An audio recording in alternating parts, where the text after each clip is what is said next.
예, 지금부터 객체지향 프로그래밍 수업을 시작하겠습니다. 우리 수업의 시즌2죠. 예, 그래서 지금까지 절차지향과 관련된 기능들을 주로 살펴보셨다면 이제부터 살펴볼 것은 바로 객체지향이라고 하는 주제로 우리가 본격적으로 들어가 보는 겁니다. 객체지향 프로그래밍이라고 하는 것은 여기 제가 적어놓은 것처럼 Object Oriented Programming의 약자를 따서 객체 오브젝트는 객체라는 뜻이고요. 오리엔티드는 지향, 추구 뭐 이런 뜻이죠. 프로그래밍, 그래서 객체 지향 프로그래밍이라고 하는 겁니다. 또 줄여서는 앞에 있는 이니셜을 따서 OOP라고도 부릅니다. 이것들이 다 같은 말이에요.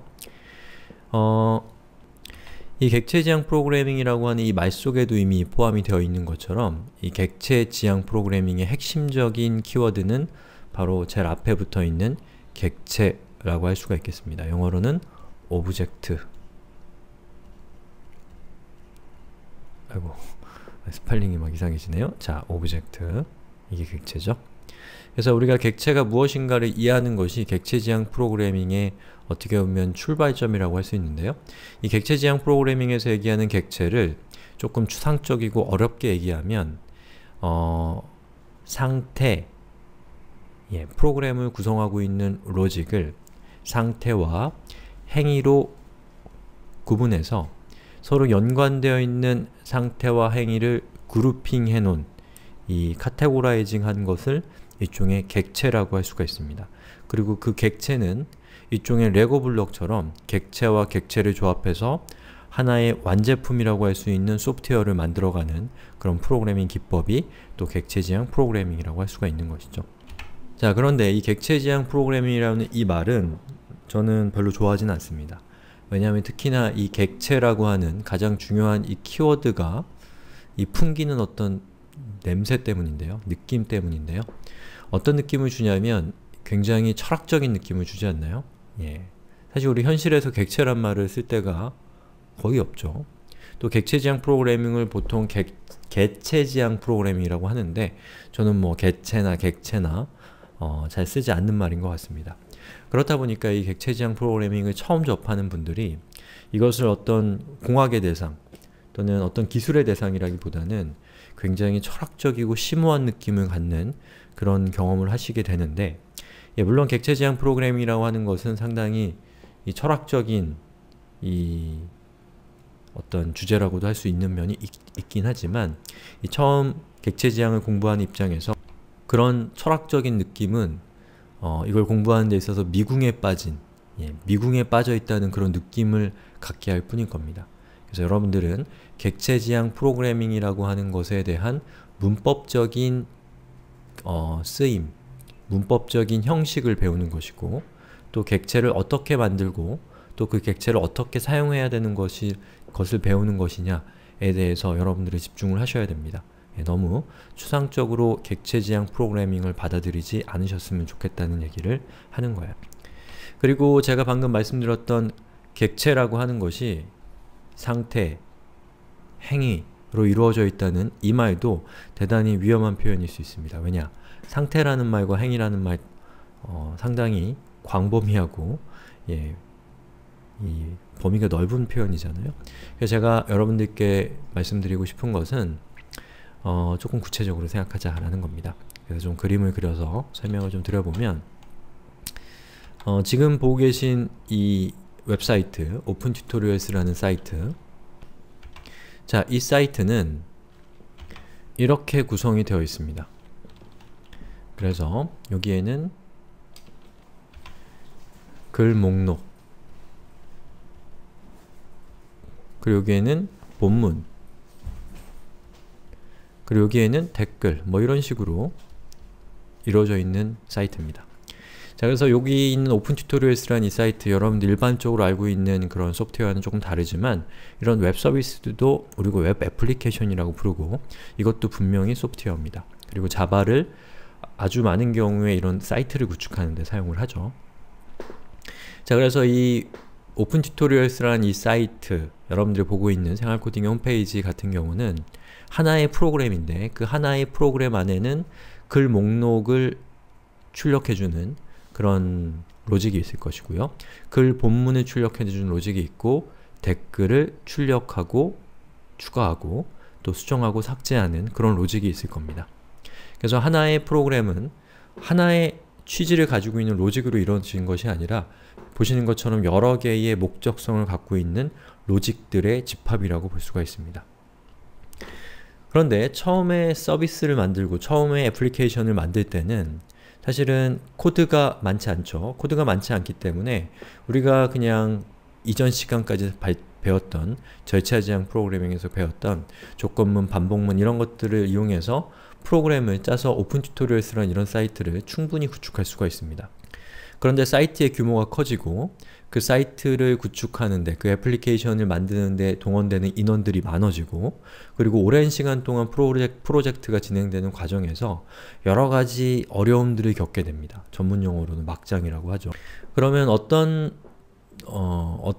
생각을 하게 되냐면 자연스럽게 이 복잡한 로직, 여기 있는 이 사이트를 구축하기 위해서 이 사이트에 들어가 있는 이 로직들을 이 기능별로 그룹핑하고 싶어 하는 생각을 자연스럽게 하게 됩니다. 누구나요?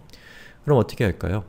이 사이트를 구성하고 있는 이 글 목록, 본문, 댓글과 같은 이런 기능적으로 이 로직들을 구분해서 만약에 글 목록과 관련된 로직이라고 하면 이 변수 이름 앞에는 뭐 리스트 언더바 블라블라 그리고 본문과 관련된 변수라면 article 언더바 블라블라 또는 메소드라면 article 언더바 블라블라 뭐 이런 식으로 한다거나 그리고 글 목록과 관련되어 있는 변수나 또 메소드 또는 본문과 관련된 변수나 메소드를 각각의 기능별로 쪼개서 이 코드상으로 서로 연관되어 있는 코드끼리 이렇게 모아놓는다거나 이런 여러가지 조치들을 취하게 되는데 바로 그것이 일종의 그룹핑 또는 분류화, 영어로는 카테고라이징 뭐 이렇게 얘기할 수가 있는 것이죠.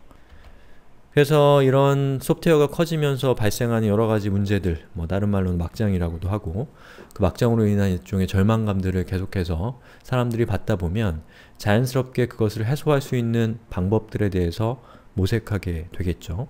그 모색된 결과 중에 하나를 저는 객체지향이라고 생각하고 여러분들도 그런 틀에서 객체지향을 생각하셨으면 좋겠다라는 겁니다.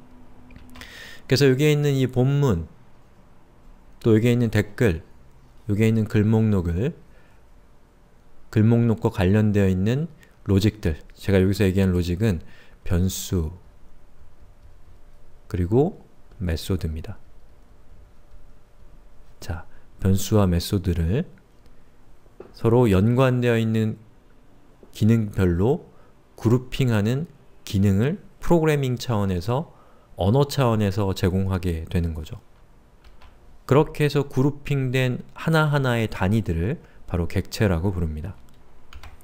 여기 이렇게 본문이 있으면 이 본문이라는 이 객체 안에는 본문과 관련되어 있는 변수와 메소드가 이렇게 응집되어 있고 또 댓글과 관련되어 있는 변수와 역시 마찬가지로 메소드들, 뭐 예를 들면 댓글을 다는 거, 댓글을 삭제하는 거, 댓글을 수정하는 것과 같은 일을 하는 메소드들이겠죠.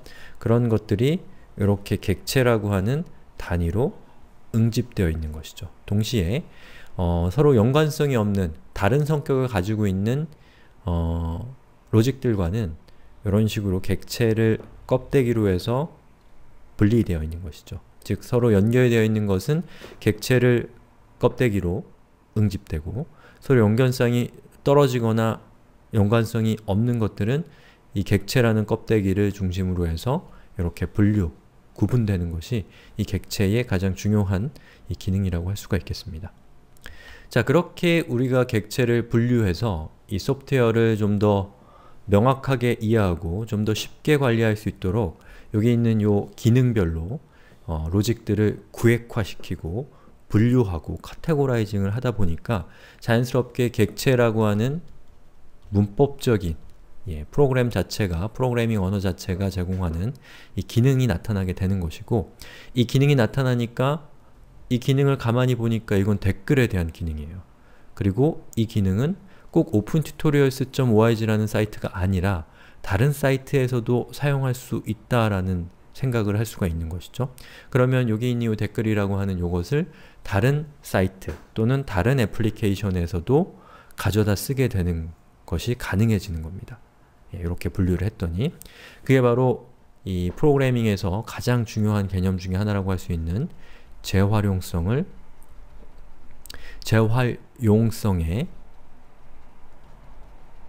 객체가 기여하는 바라고 할 수가 있는 것이죠.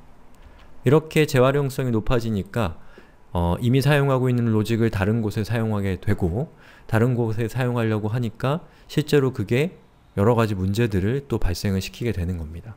그래서 그러한 문제들을 완화시키기 위해서 여러가지 이 로직을 제한하는, 또 로직을 컨트롤하는 여러가지 기능들이 추가되게 되는데, 그게 우리가 지금 마주하고 있는 객체 지향의 여러가지 기능들이 바로 그런 맥락에서 나타난 것이겠죠.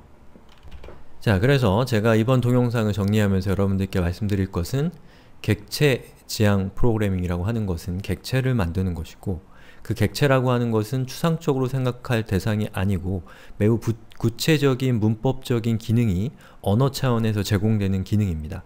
그리고 하나의 객체 안에는 그 객체가 가지고 있는 취지, 그게 본문인지 댓글인지에 따라서 그 취지 또는 그 기능과 연관되어 있는 변수와 메소드를 그 객체라고 하는 단단한 껍데기 안에다가 가둬둔 것이고, 그리고 서로 연관성이 없는 다른 로직과 구분해주는 역할을 하는 것이 객체라고 생각하시면 아마 좀 덜 추상적으로 느껴지실 겁니다. 그래서 이번 시간은 일종의 오리엔테이션 시간이기 때문에 이번 시간에 우리가 코드를 보진 않고요. 코드는 다음 시간에 볼 겁니다. 그리고 여러분이 객체 지향 프로그래밍을 만드는 과정에서 중요하게 생각해야 될 만한 일종의 설계적인 측면 또는 좋은 소프트웨어를 만들기 위한 여러가지 아이디어들, 그런 것들에 대해서 제가 다음 동영상에서 제가 아는 범위에서 여러분들께 설명을 좀 드리겠습니다.